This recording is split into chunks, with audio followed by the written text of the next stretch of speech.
Okay, so this is a video that's just going to recap some of the information we've been through previously about interviewing and creating a good and a useful interview. So the first thing is to research your person. Find out their qualifications so you know if you're talking to a biologist, the questions you ask are going to probably be biological in nature. Whereas if you are talking to a chemist and you want both of them to provide a perspective on your topic, you're going to ask quite different types of questions. Also think about the specialization that the person works in and their field. So if I'm talking to a social worker about foster care, what is it that's specialized about their role and how they interact with foster care? That's what my questions should be about. Also think about their experiences, do your background research on them, find out if they have, done research, if their own work has produced things. Lots of different, personal experiences can come into play. Really draw on, who they are.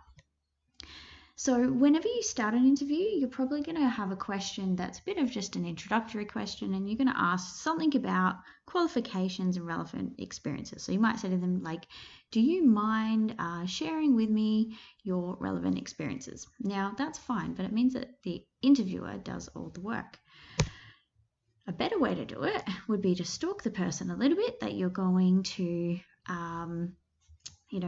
talk about. So say someone was going to interview me, they might say, in my research, I've learned that you're currently an RP teacher, you have been for 8 years.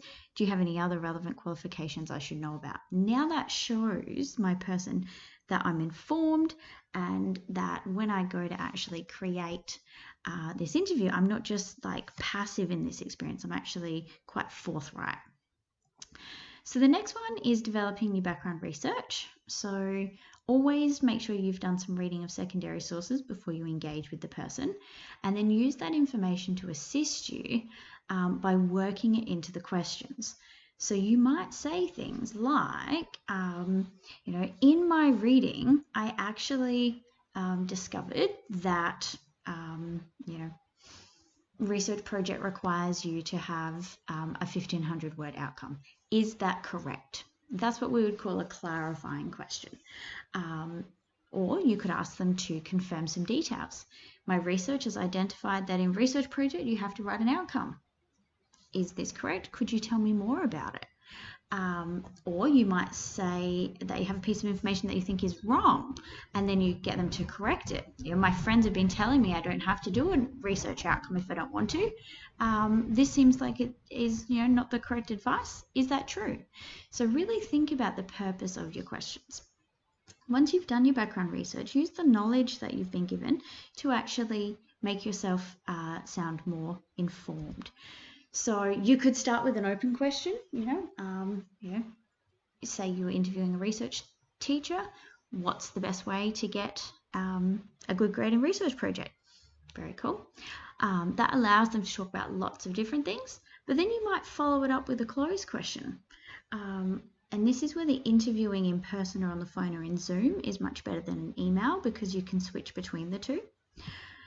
But a really, really nice question that's going to guide your interviewer is when you state something you already know and you clarify beyond it. So you might say, multiple sources have suggested that the research project is looked upon favourably by universities. What are your thoughts on this? Or how do you feel about it? What's your professional experience been? What has it been like for you? What have you witnessed? What have you experienced? So you could get them to clarify by stating something you've learned first. Inquiring questions are going to just ask you to, open up quite broadly. These usually stem from your focus questions, and they're usually massive. And if you send a really broad focus question to a university professor or someone who's quite well versed in research, they're probably going to send back, that's too hard to answer and I can't help you. So be very, very careful with that. Probing questions are usually what happens when you have an interview.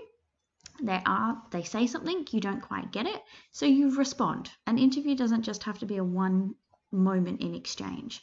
If you were actually sitting there talking to someone, they might say something and you might say to them, that's a really interesting point. Could you just give me a little bit more detail? Or I don't really quite understand what you said there, or I've never heard that